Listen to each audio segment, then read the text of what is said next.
লা ইউকাল্লিফুল্লাহু নাফসান ইল্লা উসআহা। আমি আল্লাহ মহান রব্বুল আলামিন সাধ্যের বাইরে কাউকে কোনো কিছু দেয় নাই রে। আমি আল্লাহ মহান রব্বুল আলামিন সাধ্য অনুযায়ী বলেছে তোমরা যেন আমার রাস্তায় খরচ করো। আল্লাহ রাসূল সাল্লাল্লাহু আলাইহি ওয়াসাল্লাম হাদিস শরীফের মধ্যে বলেছেন, ও গোলাম তোমরা সাধ্য অনুযায়ী আল্লাহ তাআলার রাস্তায় খরচ করো, সম্পদ চলে যাওয়ার পরে যেন আফসোস করতে না হয়। তোমরা সাধ্য অনুযায়ী সম্পদ চলে যাওয়ার আগে আগে আল্লাহ তাআলার রাস্তায় খরচ করো। এজন্য রাসূল বলেছেন, ওয়াগিনাকা ক্বাবলা ফাকরিক, দরিদ্রতার পূর্বে তোমরা ধনটাকে গনিমত মনে করো। 4 নম্বর রাসূল বলেন, ওয়া ফারাগাকা ক্বাবলা শুগলিক, ব্যস্ত হওয়ার পূর্বে অবসরকে তোমরা গনিমত মনে করো।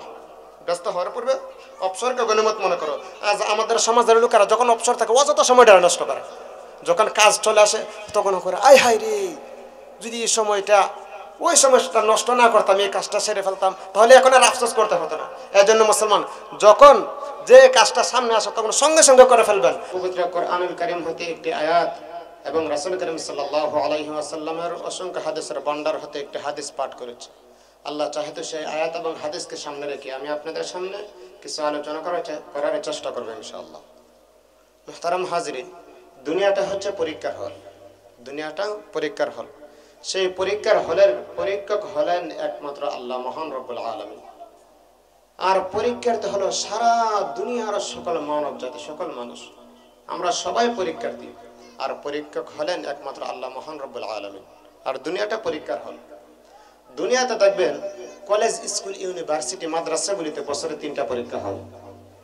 সেই পরীক্ষার হলের সময় নির্ধারণ করে দেওয়া হয় 3.5 ঘন্টা বা 3 ঘন্টা। 3.5 ঘন্টা সময় নির্ধারণ করে দেওয়া হয়। পরীক্ষার সময়ের বেল যখন বেজে যায় তখন শিক্ষকগণ ছাত্রদের হাতে প্রশ্ন বিতরণ করতে থাকে। প্রশ্ন বিতরণ করা শেষ তো স্বাধীনতা শিক্ষকদের হাতে রাখে না, স্বাধীনতা ছাত্রদের হাতে ছেড়ে দেয়। ছাত্র 3.5 ঘন্টার স্বাধীনতা পাইয়া ভালো লিখতে পারবে কোনো বাধা নাই, ইচ্ছা করলে খারাপও লিখতে পারবে কোনো বাধা নাই, না লেখে যদি ঘুমায় থাকে তাতেও কোনো বাধা নাই। শিক্ষক হইয়া কোরআন নামক প্রশ্ন দিয়া আমাদেরকে পরীক্ষার্থী বানায়া 60 বছর আর 70 বছরের হায়াত নামক সময় দিয়া দুনিয়া নামক পরীক্ষার হলে ছেড়ে দিয়েছেন পরীক্ষা দেওয়ার জন্য। সে দুনিয়া নামক পরীক্ষার হলে বান্দা তুমি যদি কোরআন নামক প্রশ্নের বিধিবিধান মেনে চলো তাহলে তোমার শেষ ঠিকানা হবে জান্নাত। আর যদি কোরআন নামক প্রশ্নের বিধিবিধান অমান্য করে চলো দুনিয়াতে তাহলে তোমার শেষ ঠিকানা হবে জাহান্নাম। এটাই স্বাভাবিক। যদি কোরআন নামক প্রশ্নের বিধিবিধান মেনে চলো তোমার ঠিকানা হবে জান্নাত, আর যদি অমান্য করে চলো তোমার শেষ ঠিকানা হবে জাহান্নাম। এটাই স্বাভাবিক। তবে আল্লাহ পাক রব্বুল আলামিন তোমাকে জ্ঞান নামক বিবেক দিয়ে দুনিয়া নামক পরীক্ষার হলে ছেড়ে দিয়েছেন। দুনিয়াতে রাস্তা উভয়টাই ওপেন করা খোলা, জান্নাতের রাস্তাও খোলা, জাহান্নামের রাস্তাও খোলা। বান্দা তুমি কোন রাস্তায় যাইবা এটা তোমার ব্যক্তিগত বিষয়, ব্যক্তিগত ব্যাপার। অতএব দুনিয়াটা পরীক্ষার হল। মুহতারাম হাজিরিন, আল্লাহ তাআলা বলেন তোমাদেরকে আমি দুনিয়া নামক পরীক্ষার হলে পাঠাইছি। সাবধান, দুনিয়া নামক পরীক্ষার হলে যে আমি আল্লাহ তাআলা পাঠাইছি, দুনিয়ার কোনো লোভ লালসা, দুনিয়ার কোনো মায়া মহাব্বত, দুনিয়ার কোনো চাকচিক্যতা, দুনিয়ার কোনো সৌন্দর্য, এগুলো যেন তোমাদেরকে ধোঁকায় না ফেলে। আল্লাহ তাআলা বলেন, ফালা তাগুররান্নাকুমুল হায়াতুদ দুনিয়া ওয়ালা ইয়াগুররান্নাকুম বিল্লাহিল গরুর ইন্নাশ শাইতানা লাকুম আদুওয়ান ফাত্তাখিযুহু আদুওয়া।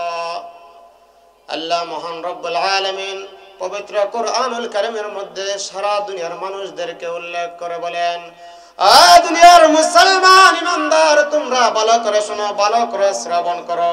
আমি আল্লাহ পাক রব্বুল আলামিন তোমাদেরকে দুনিয়া নামক পরীক্ষার হলে পাঠাইছে বান্দারে পরীক্ষা দেওয়ার জন্য। তবে সাবধান, দুনিয়ার কোন পার্থিব জিন্দেগি যেন তোমাদেরকে ধ্বংস করে না দেয়। ইন্নাশ শাইতানা লাকুম আদুওয়ান ফাত্তাখিযুহু আদুওয়া। শয়তান যেন আল্লাহ সম্পর্কে তোমাদেরকে ধোঁকা না দেয়। অর্থাৎ দুনিয়ার চাকচিক্যতা, দুনিয়ার সৌন্দর্য, দুনিয়ার কোনো লোভ লালসা, দুনিয়ার কোনো মহাব্বত, দুনিয়ার ক্ষমতার মহাব্বত, দুনিয়ার নারীর মহাব্বত, বান্দারে এগুলি যেন তোমাদেরকে ধোঁকায় না ফেলে। দুনিয়ার কোনো লোভ লালসা এগুলো যেন আমাদেরকে ধোঁকায় না ফেলে আল্লাহ তাআলা আদেশ করেছেন। কারণ দুনিয়াটা হচ্ছে ক্ষণস্থায়ী, এগুলোর প্রতি দৌড়াইলে কোনো লাভ হবে না। বান্দা তুমি যদি লাভবান হতে চাও তাহলে আখিরাতের প্রতি দৌড়াও, আখিরাতের পিছনে দৌড়াও, তাহলে লাভবান হতে পারবে। পরকালে তোমার জন্য যে জান্নাত, 10 দুনিয়ার সমান একটা জান্নাত রয়েছে, 70 থেকে 72টা হুর নারী রয়েছে, এগুলো যদি বান্দা পেতে চাও, দুনিয়ার যত চাকচিক্যতা পচা গান্দা নারী নর্তকী রয়েছে, দুনিয়ার যত সৌন্দর্য, দুনিয়ার যত মহাব্বত, দুনিয়ার যত ক্ষমতার মহাব্বত আর টাকার মহাব্বত আর সম্পদের মহাব্বত রয়েছে, এগুলো বান্দা তোমাদের অন্তর থেকে পরিহার করতে হবে। যদি জান্নাতের 70 থেকে 72টা হুর এবং এই দুনিয়ার 10 দুনিয়ার সমান একটি জান্নাত যদি পেতে চাও, দুনিয়ার যত চাকচিক্যতা, দুনিয়ার যত সৌন্দর্য রয়েছে, এগুলো তোমাদের অন্তর থেকে পরিহার করতে হবে, বিসর্জন দিয়ে দিতে হবে। এগুলো অন্তর থেকে বিসর্জন দিয়ে দুনিয়া নামক পরীক্ষার হলে, তাই কি আপনি আর আমি যদি পরকালের জান্নাত পেতে চাই, তাহলে দুনিয়া নামক পরীক্ষার হলে ভালো পরীক্ষা দিতে হবে, অর্থাৎ ভালো আমল করতে হবে। এটা আল্লাহ তাআলার আদেশ। কারণ আল্লাহ তাআলার কাছে বেশি আমলের দাম নাই। আল্লাহ তাআলা বেশি আমল দেখবেন না, কারা বেশি আমল করে আল্লাহ তাআলা তা দেখবেন না। আল্লাহ তাআলা দেখবেন আহসানু আমালা, কারা ভালো আমল করে। আল্লাহ তাআলার কাছে ভালো আমলের বড় দাম। ও মুসলমান ইমানদার, তোমার আর আমার আমলটা কোন সময় ভালো হবে, কোন সময় কবুল হবে, এটা তো তোমার আর আমার জানা নাই। এজন্য মুফাসসিরে কেরামগণ বলেন, ও দুনিয়ার গোলাম, তোমার যেহেতু জানা নাই কোন সময়ের আমলটা ভালো হবে, কোন সময়ের আমলটা আল্লাহ মহান রব্বুল আলামিনের দরবারে কবুল হবে, তোমার যেহেতু জানা নাই রে গোলাম, এজন্য তুমি সর্বাবস্থায় আমল চালায় যাও, অনর্গল আমল চালায় যাও। যে সময়ের আমলটা আল্লাহ মহান রব্বুল আলামিনের দরবারে কবুল হবে, ওই সময়ের আমলের কারণে আল্লাহ পাক রব্বুল আলামিন তোমার জিন্দেগীর সমস্ত গুনাহ মাফ করে দিবেন। আল্লাহ তাআলার কাছে ভালো আমলের বড় দাম। ও মুসলমান ইমানদার, আল্লাহ তাআলা বেশি আমল দেখবেন না, আল্লাহ তাআলা দেখবেন কারা ভালো আমল করে। ভালো আমলের বড় দাম। ও মুসলমান, আল্লাহর রাসূল সাল্লাল্লাহু আলাইহি ওয়াসাল্লাম বুখারী শরীফের মধ্যে উল্লেখ করেন, এক বেশ্যানারী সারা দিন পতিতালয়ে কাটায়, কোন একদিন রাস্তা দিয়ে অতিক্রমকালে দেখতে পেলে একটি পিপাসার্ত কুকুর পানির জন্য ছটফট করতেছে। তখন আল্লাহ পাক রব্বুল আলামিনের এই সৃষ্টি জীবকে দেখে এই বেশ্যা মহিলার অত্যন্ত মায়া লেগে গেল আর দরদ লেগে গেল এই কুকুরটার ছটফট দেখে। তখন সেই মহিলা কোন রকম কূপ হতে পানি লইয়ে আল্লাহর এই সৃষ্টি জীবকে কুকুরটাকে পানি পান করলো। এই কাজটা ইখলাসের সাথে হওয়ার কারণে আল্লাহ মহান রব্বুল আলামিন ওই মহিলাকে সঙ্গে সঙ্গে জানাই দিলেন, এই কাজটা ইখলাসের সাথে হওয়ার কারণে আল্লাহ পাক রব্বুল আলামিন তোমার জিন্দেগীর সমস্ত গুনাহ মাফ করে দিয়েছে। ও মুসলমান, ভালো আমলের বড় দাম। আল্লাহ তাআলা বেশি আমল দেখবেন না, আল্লাহ মহান রব্বুল আলামিন দেখবেন কারা ভালো আমল করে, কারা ভালো আমল করে। আল্লাহর রাসূল সাল্লাল্লাহু আলাইহি ওয়াসাল্লাম যখন মেরাজে গিয়েছিলেন, জান্নাত আর দোজখ পরিদর্শন করেছিলেন। জান্নাতের মধ্যে গিয়ে হযরত বেলাল রাদিয়াল্লাহু তাআলা আনহু এর পায়ের ধ্বনির আওয়াজ শুনতে পেলেন। হযরত মুহাম্মদুর রাসূলুল্লাহ সাল্লাল্লাহু আলাইহি ওয়াসাল্লাম মেরাজ হতে এসে হযরত বেলাল রাদিয়াল্লাহু তাআলা আনহুকে জিজ্ঞাসা করলো, বেলাল, এমন কি আমল করেছ রে যে তোমার আমলের কারণে আমি পয়গম্বর জান্নাতের মধ্যে তোমার পায়ের ধ্বনির আওয়াজ শুনেছি? এবার বেলাল রাদিয়াল্লাহু তাআলা আনহু হুজুর সাল্লাল্লাহু আলাইহি ওয়াসাল্লামকে ডাক দিয়ে বলে, হুজুর, এমন কোন আমল আমার নাই, এমন কোন আমল আমার নাই, তবে আমি দুনিয়াতে থাকাকালীন সর্বাবস্থায় ওযু করার পর 2 রাকাত তাহিয়াতুল ওযু নামাজ আদায় করি। এই কথাটা বলতেছিলাম, আল্লাহর রাসূল সাল্লাল্লাহু আলাইহি ওয়াসাল্লামকে হযরত বেলাল রাদিয়াল্লাহু তাআলা আনহু আল্লাহর রাসূলের উত্তরে বলেছিলেন, হুজুর, এমন কোন আমল আমার নাই যে আমলের কারণে আল্লাহ মহান রব্বুল আলামিন আমার জিন্দেগীর সমস্ত গুনাহ খাতা মাফ করে দেবেন। তবে হ্যাঁ, আমি ওযু করার পর সর্বাবস্থায় 2 রাকাত তাহিয়াতুল ওযু নামাজ আদায় করি।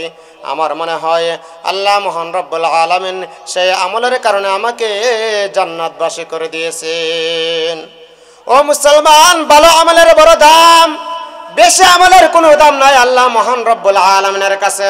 ও গোলাম, তোমার আর আমার যেহেতু জানা নাই কোন সময়ের আমলটা আল্লাহ তাআলার দরবারে কবুল হবে, এজন্য মুফাসসিরিনে কেরামগণ বলেন, গোলাম তুমি যদি 60 বছর হায়াত পেয়ে থাকো, তোমার 60 বছরের নামাজ আল্লাহ তাআলার দরবারে কবুল হবে না। তুমি যদি 70 বছর হায়াত পেয়ে থাকো, তোমার 70 বছরের নামাজ আর রোজা আল্লাহ তাআলার দরবারে কবুল হবে না।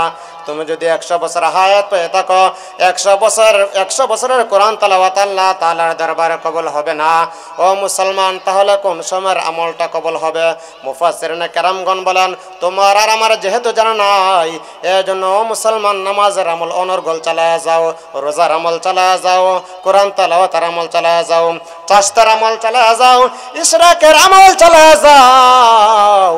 যে সময়ের নামাজটা, যে সময়ের সিজদাটা আল্লাহ মহান রব্বুল আলামিনের দরবারে কবুল হবে, ওই সময়ের আমলের কারণে আল্লাহ তাআলা তোমাকে জান্নাতবাসী করে দিবেন। এজন্য মুসলমান অনবরত ইবাদত করা চাই। আল্লাহ পাক রব্বুল আলামিন তোমাকে আমাকে দুনিয়া নামক পরীক্ষার হলে পাঠাইছেন পরীক্ষা দেওয়ার জন্য। দুনিয়া নামক পরীক্ষার হলে তাইকা পরকালের জান্নাত বান্দা তুমি যদি পেতে চাও, পরকালের সফলতা যদি অর্জন করতে চাও, তাহলে দুনিয়াতে থাকাকালীন 5টা জিনিসের পূর্বে গনিমত মনে করতে হবে। 5টা জিনিসের পূর্বে গনিমত মনে করতে হবে। সেই 5টা জিনিস কি? আল্লাহ রাসূল সাল্লাল্লাহু আলাইহি ওয়াসাল্লাম হাদিস শরীফের মধ্যে বলেন, ইগতানিম খামসান ক্বাবলা খামসিন, শাবাবাকা ক্বাবলা হারামিক, ওয়া সিহহাতাকা ক্বাবলা সুকমিক, ওয়া গিনাকা ক্বাবলা ফাকরিক, ওয়া ফারাগাকা ক্বাবলা শুগলিক, ওয়া হায়াতাকা ক্বাবলা মাউতিক। 5টা জিনিসের পূর্বে গনিমত মনে করতে হবে। 1 নম্বর হলো শাবাবাকা ক্বাবলা হারামিক, বৃদ্ধ হওয়ার পূর্বে যৌবনকালকে গনিমত মনে করতে হবে। 2 নম্বর হলো ওয়া সিহহাতাকা ক্বাবলা সুকমিক, অসুস্থতার পূর্বে সুস্থতাকে গনিমত মনে করতে হবে। 3 নম্বর হলো ওয়া গিনাকা ক্বাবলা ফাকরিক, দরিদ্রতার পূর্বে ধনাঢ্যতাকে গনিমত মনে করতে হবে। 4 নম্বর হলো ওয়া ফারাগাকা ক্বাবলা শুগলিক, ব্যস্ত হওয়ার পূর্বে অবসরকে গনিমত মনে করতে হবে। 5 নম্বর হলো ওয়া হায়াতাকা ক্বাবলা মাউতিক, মৃত্যুর পূর্বে হায়াত নামক জিন্দেগিকে গনিমত মনে করতে হবে। 1 নম্বর রাসূল কি বলেছেন? শাবাবাকা ক্বাবলা হারামিক, বৃদ্ধ হওয়ার পূর্বে যৌবনকালকে তোমরা গনিমত মনে করো, কারণ যৌবনকালের বড় দাম। ও মুসলমান ইমানদার, ভালো করে কথাগুলি মনোযোগ দিয়ে শুনবেন। আল্লাহর রাসূল সাল্লাল্লাহু আলাইহি ওয়াসাল্লাম 1 নম্বরে বলেন, শাবাবাকা ক্বাবলা হারামিক, বৃদ্ধ হওয়ার পূর্বে যৌবনকালকে তোমরা গনিমত মনে করো, কারণ যৌবনকালের ইবাদতের বড়ই দাম। ও মুসলমান ইমানদার, যৌবনকালে গুনাহ করার শক্তি বেশি থাকে, যৌবনকালে নাফরমানি করার শক্তি বেশি থাকে, যৌবনকালে গান শুনে গুনাহ করার শক্তি বেশি থাকে, যৌবনকালে অন্যের উপর জুলমত করার শক্তি বেশি থাকে, যৌবনকালে নানা ধরনের নাফরমানি করার শক্তি বেশি থাকে। ওই সময় যখন কোনো যুবক এই সমস্ত গুনার পথে না তাকাইয়া গুনাহগুলো ছেড়ে দিয়া আল্লাহ তাআলার ইবাদতে লিপ্ত হয়ে যায়, আল্লাহ মহান রব্বুল আলামিন ওই বান্দার প্রতি রহমতের দৃষ্টিতে তাকায়। পক্ষান্তরে মানুষ যখন বৃদ্ধ হয়ে যায়, বৃদ্ধ হওয়ার পর ইচ্ছা করলে নাফরমানি করতে পারে না। মানুষ বৃদ্ধ হওয়ার পর ইচ্ছা করলে অন্যকে ছিঁড়ে ফিরে খাইতে পারে না। মানুষ বৃদ্ধ হওয়ার পর ইচ্ছা করলে অন্যের উপর জুলমতে করতে পারে না। মানুষ বৃদ্ধ হওয়ার পর ইচ্ছা করলে বন্ধের মধ্যে গিয়ে অন্যের ক্ষেতের লাল কাইটা নিজের ক্ষেতের ভিতরে ঢুকাইতে পারে না, কারণ সে তো ঘর থেকে বের হতে পারে না। বৃদ্ধ হওয়ার পর ইচ্ছা করলে যৌবনের গুনাহ করতে পারে না, কারণ সে তো ঘর থেকে বের হতে পারে না। গুনাহ করবে কিভাবে? অক্ষম হয়ে গুনাহ থেকে বেঁচে থাকে। ও মুসলমান ইমানদার, বৃদ্ধ হয়ে অক্ষম হয়ে গুনাহ থেকে বেঁচে থাকার চেয়ে সক্ষম হয়ে গুনাহ পরিহারকারীর মর্যাদা আল্লাহ মহান রব্বুল আলামিনের কাছে সবচাইতে বেশি দামি। মানুষ যখন বৃদ্ধ হয়ে যায়, ইচ্ছা করলে গুনাহের কাজ করতে পারে না, ওই সময় অনিচ্ছাকৃত গুনাহের কাজ থেকে বেঁচে থাকে। যখন কোনো যুবক গুনাহ করার শক্তি বেঁচে থাকে কিন্তু গুনাহ না কইরা আল্লাহ মহান রব্বুল আলামিনের ভয়ে আল্লাহ তাআলাকে একবার মালিক আল্লাহ বলে আল্লাহকে একবার ডাক দেয়, আল্লাহ মহান রব্বুল আলামিন বলেন, ওই যুবকের ডাকে আমি একবার আর দুইবার নই রে গোলাম, আমি আল্লাহ মহান রব্বুল আলামিন ওই যুবকের ডাকে 70 বার জবাব দিয়া দে। আল্লাহ মহান রব্বুল আলামিন 70 বার জবাব দিয়ে বলে, বান্দা তোর কি দরকার তুই আমার কাছে চা, বান্দারে তোর কি প্রয়োজন তুই আমার কাছে চা, আমি আল্লাহর কাছে চা, আমি আল্লাহ তোর মনের আশা পূরণ করে দেব। ও গোলাম, তুমি যদি কোনো নাফরমানি করে থাকো বান্দারে আমার কাছে চা, আমি আল্লাহ তাআলা মাফ করে দেব। বান্দা তুমি যে পরিমাণ গুনাহ করো না কেন, আমি আল্লাহ তাআলার কাছে মাফ চাইতে দেরি, আমি আল্লাহ তাআলা তোমার জিন্দেগীর সমস্ত গুনাহ মাফ করতে দেরি না। ও মুসলমান ইমানদার, আল্লাহ তাআলা ডেকে ডেকে বলে, বান্দা তুই আমার কাছে চা, যখন চাও না কেন আমি আল্লাহ তাআলা মাফ করার জন্য প্রস্তুত হয়ে থাকি। বান্দা তুমি যে পরিমাণ গুনাহ করো না কেন বান্দারে, তুমি সাগরের ফেনার চাইতে তো তোমার গুনাহের পরিমাণ বেশি হয় নাই, দাহিয়াতুল কলবের চাইতে তো তোমার গুনাহের পরিমাণ বেশি হয় নাই। মুসা পয়গম্বরের জামানার যে 40 বছরের গুনাহগার ছিল, ওই গুনাহগারের চাইতে তো তোমার গুনাহের পরিমাণ বেশি হয় নাই। তারপরে কেন বান্দারে তুমি নৈরাশ হয়ে বসে আছো, আমি আল্লাহ তাআলার কাছে চা, আমি আল্লাহ তাআলা মাফ করার জন্য প্রস্তুত হয়ে আছি। কেমন গুনাহ করেছিল মুসা পয়গম্বরের জামানায়, সেই 40 বছরের গুনাহগার। একবার মিশরের জমিনে বৃষ্টি হইতেছে না, বৃষ্টি না হওয়ার কারণে মিশরের মানুষগুলি অনেক কষ্ট করতেছে, হাহাকার করতেছে, এমনকি পশু পাখিগুলো অনেক কষ্ট করতেছে। এই ভয়াবহ দৃশ্য দেখে মিশরের সমস্ত লোক একত্রিত হইয়া দল বল নির্বিশেষে মুসা পয়গম্বরের কাছে চলে গেল। মুসা পয়গম্বরকে গিয়ে বলল, এই মুসা কালিমুল্লাহ, আল্লাহ তাআলার পয়গম্বর, তাকায় দেখেন বৃষ্টি না হওয়ার কারণে আজ মানুষগুলো অনেক কষ্ট করতেছে, ফসল ফলা দিয়ে ফলতেছে না, মানুষের মধ্যে দুর্ভিক্ষ দেখা যাচ্ছে, এমনকি পশু পাখিগুলো অনেক কষ্ট করতেছে। ও মুসা কালিমুল্লাহ, আপনি তো আল্লাহ তাআলার পয়গম্বর, আপনি আল্লাহ মহান রব্বুল আলামিনের নিকট দোয়া করুন, আল্লাহ তাআলা যেন জমিনের মধ্যে বৃষ্টি দিয়া দেয়। তখন মুসা পয়গম্বর এই সমস্ত লোকদেরকে বলল, আচ্ছা ঠিক আছে, তোমরা আগামীকাল এসো আমার মজলিসে। তখন আগামীকাল সমস্ত লোক একত্রিত হইয়া দল বল নির্বিশেষে মুসা পয়গম্বরের মজলিসে চলে গেল। মুসা পয়গম্বরের মজলিসে চলে যাওয়ার পর মুসা আলাইহিস সালাতু ওয়াস সালাম সমস্ত মানুষদেরকে একত্রিত করিয়া মজলিসের মধ্যে বসিয়া বৃষ্টি প্রার্থনার দোয়া আল্লাহ তাআলার নিকট করতেছেন। আর আল্লাহ তাআলাকে ডেকে ডেকে বলতেছেন, মালিক আল্লাহ, তাকায় দেখো না গো, বৃষ্টি না হওয়ার কারণে আজ মানুষগুলি অনেক কষ্ট করতেছে, এমনকি পশু পাখিগুলোও অনেক কষ্ট করতেছে। আল্লাহ দয়া করে আপনি তাড়াতাড়ি জমিনের মধ্যে বৃষ্টি দিয়ে দেন। মুসা আলাইহিস সালাতু ওয়াস সালাম যখন আল্লাহ তাআলার নিকটে প্রার্থনা করতেছেন আর দোয়া করতেছেন, এমনিতে আল্লাহ মহান রব্বুল আলামিন মুসা পয়গম্বরকে ডেকে ডেকে বললেন, এই মুসা কালিমুল্লাহ, তুমি যে মজলিসের মধ্যে বসে আমি আল্লাহ তাআলার নিকটে বৃষ্টি প্রার্থনার দোয়া করতেছ, এই মুসা কালিমুল্লাহ, তোমার এই মজলিসের মধ্যে এমন বড় একটা গুনাহগার আছে যে নাকি দীর্ঘ 40 বছর যাবত গুনাহ করেছে। এই গুনাহগারকে যদি উঠায় না যাও, এই গুনাহগারকে যদি উঠায় না দাও, আমি আল্লাহ মহান রব্বুল আলামিন জমিনের মধ্যে বৃষ্টি দেব না। এই মুসা তোমার দোয়া আমি আল্লাহ কবুল করব না। ও মুসলমান ইমানদার, আল্লাহ মহান রব্বুল আলামিন যখন মুসা পয়গম্বরকে এই কথা বললেন, তখন মুসা আলাইহিস সালাতু ওয়াস সালাম দোয়াটা শেষ করে দিয়া মজলিসের দিকে তাকায় একটি হুঙ্কার ছাড়লেন, এই 40 বছরের গুনাহগার কই, তুই এই মজলিস থেকে উঠে চলে যা। তুই যদি এই মজলিস থেকে উঠে না যাস, আল্লাহ মহান রব্বুল আলামিন বলেছে জমিনের মধ্যে বৃষ্টি দিবে না, আমি মুসার দোয়া কবুল করবে না।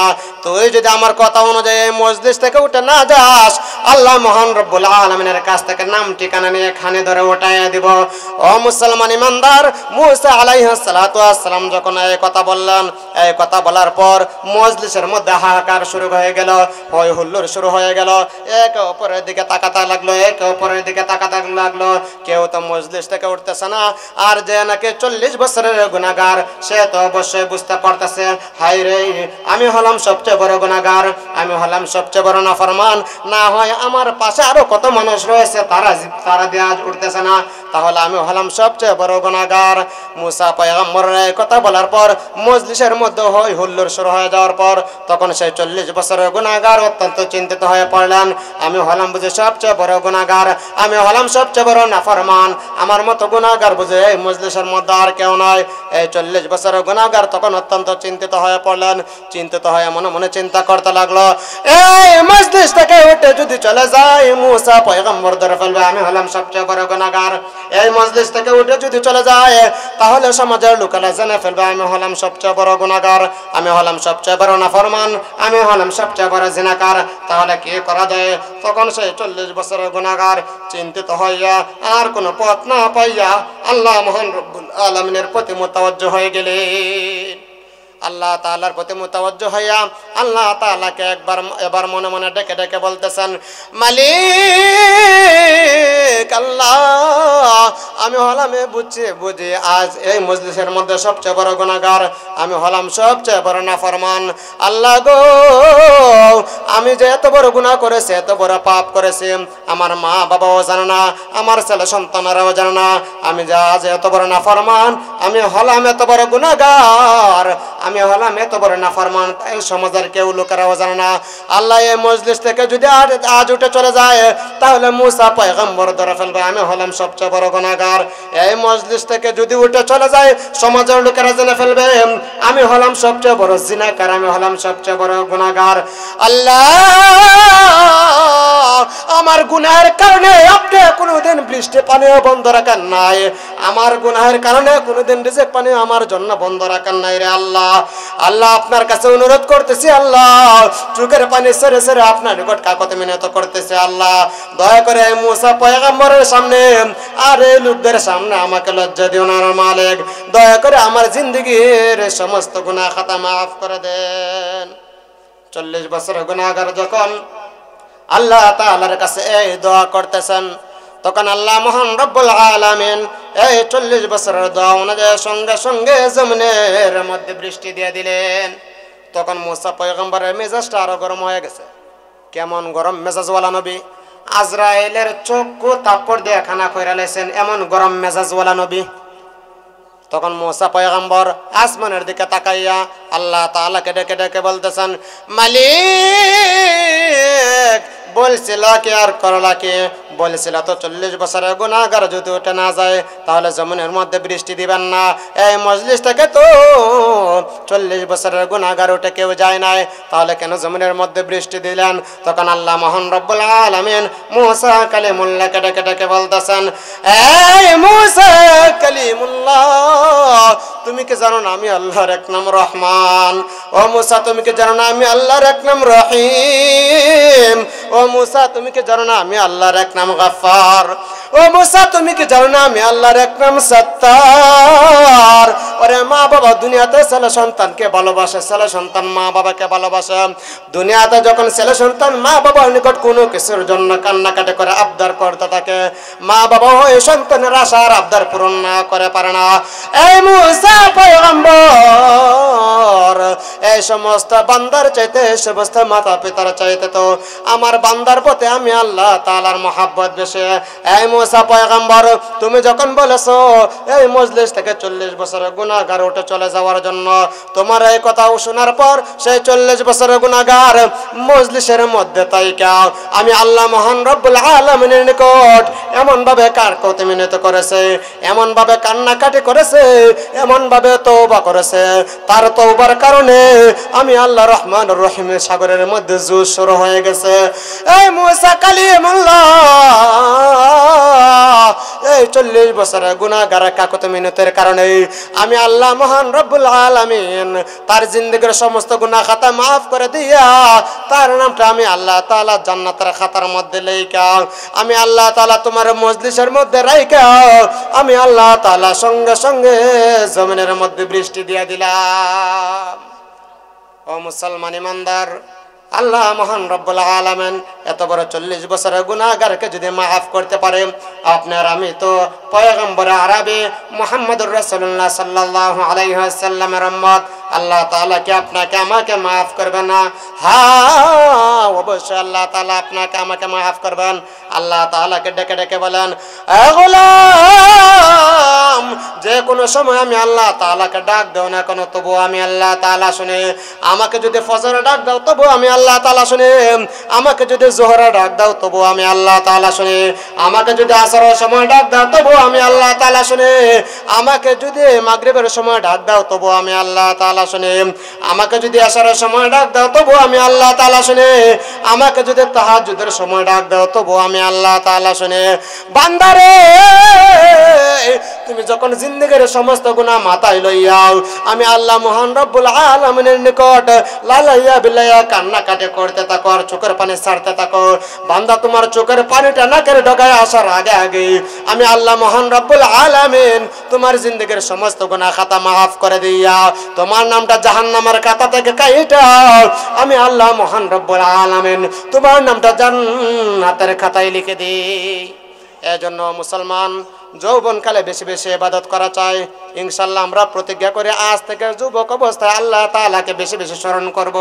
ও মুসলমান ইমানদার, আল্লাহ রাসূল এক নম্বরে বলেন শাবাবাকা ক্বাবলা হারামিক, বৃদ্ধ হওয়ার পূর্বে যৌবনকালকে তোমরা গনিমত মনে করো।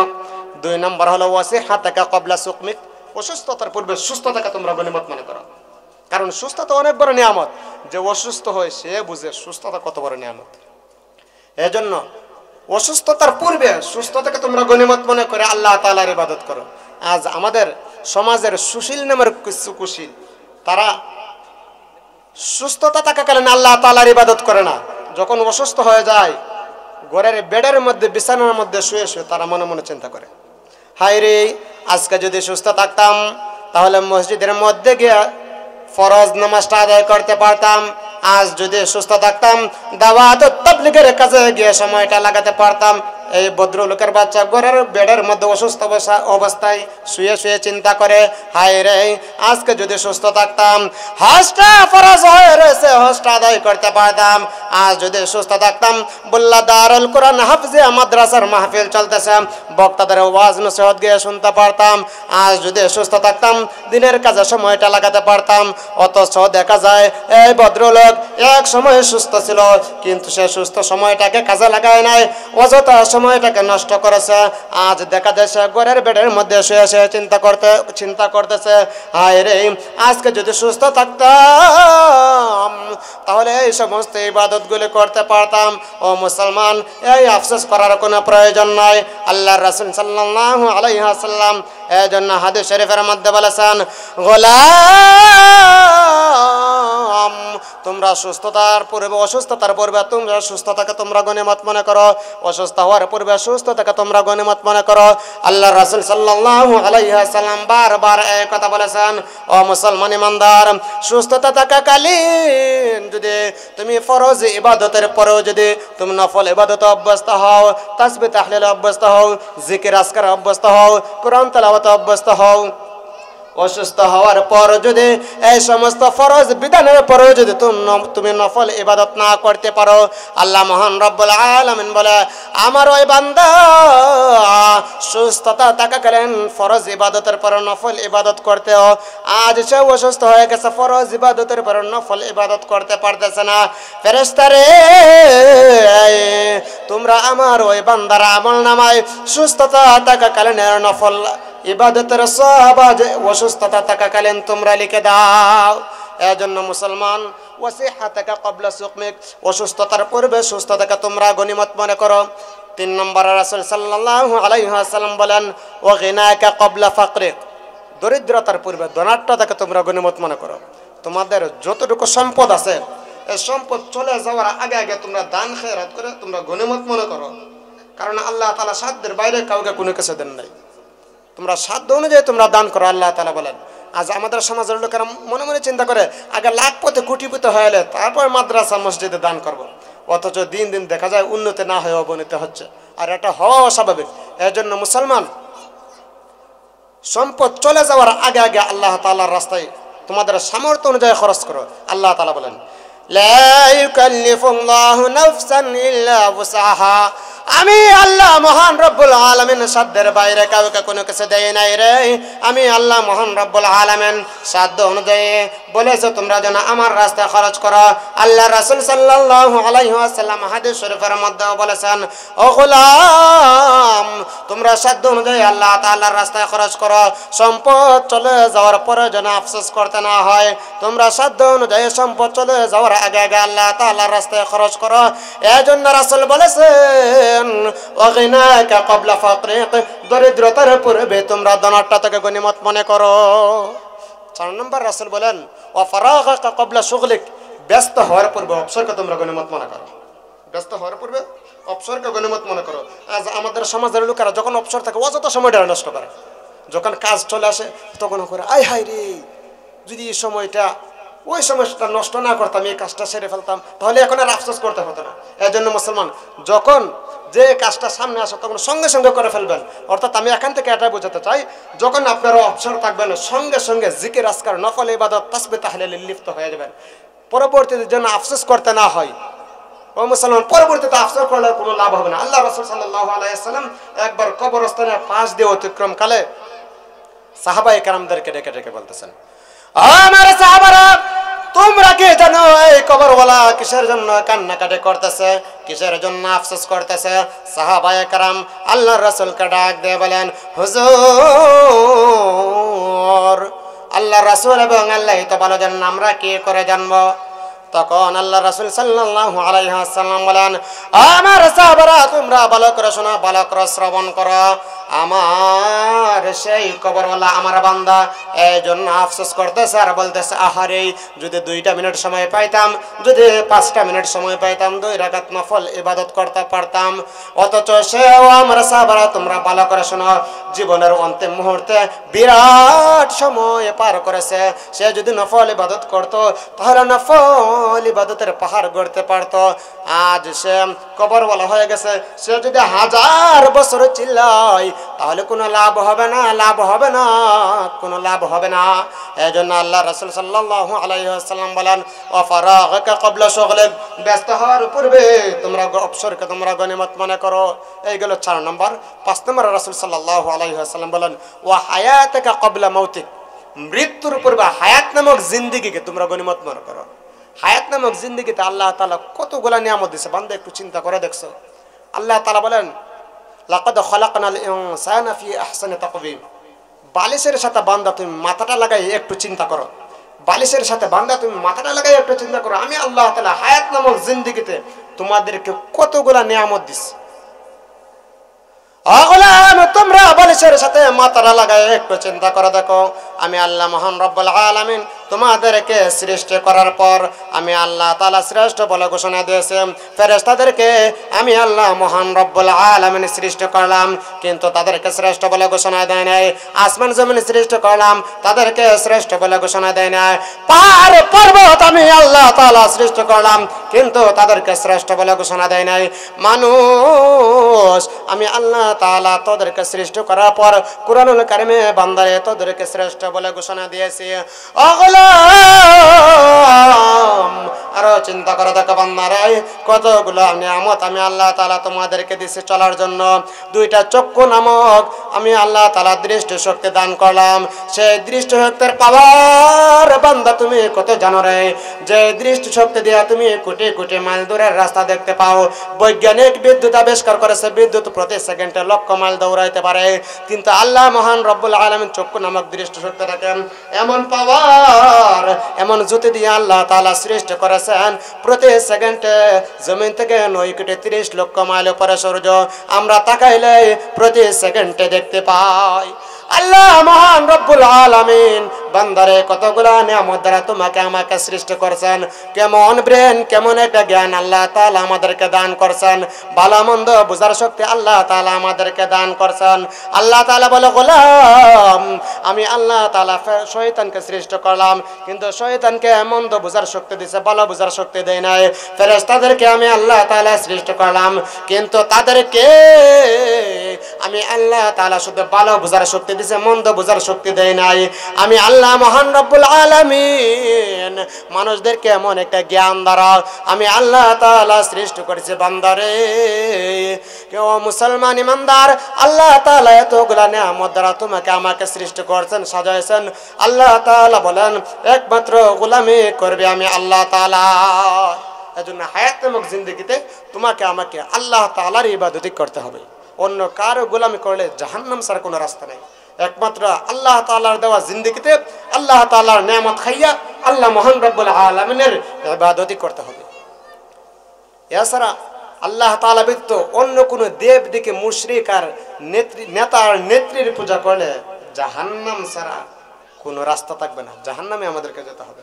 এজন্য মুসলমান হায়াত নামক জিন্দেগিতে আল্লাহ তাআলা তোমাকে আমাকে পাঠাচ্ছেন। রাসূল সাল্লাল্লাহু আলাইহি ওয়াসাল্লামের হাদিস অনুযায়ী আপনাকে আমাকে আল্লাহ তাআলার গোলামি করার তৌফিক দান করুক। এক নম্বরে বলেছিলাম বৃদ্ধ হওয়ার পূর্বে যৌবন কালকে গনিমত মনে করতে হবে। 2 নম্বর হলো অসুস্থতার পূর্বে সুস্থতাকে। 3 নম্বর হলো দরিদ্রতার পূর্বে ধনাঢ্যতাকে। 4 নম্বর হলো ব্যস্ত হওয়ার পূর্বে অবসরকে। 5 নম্বর হলো মৃত্যুর পূর্বে হায়াত নামক জিন্দেগিকে গনিমত মনে করতে হবে। মুহতারাম হাজরিন, সময় স্বল্পতার কারণে বিস্তারিত বর্ণনা করতে পারিনি। আল্লাহ যদি তৌফিক দান করেন অন্য কোনো সময় বিস্তারিত বর্ণনা করবো ইনশাআল্লাহ। যে কথাগুলো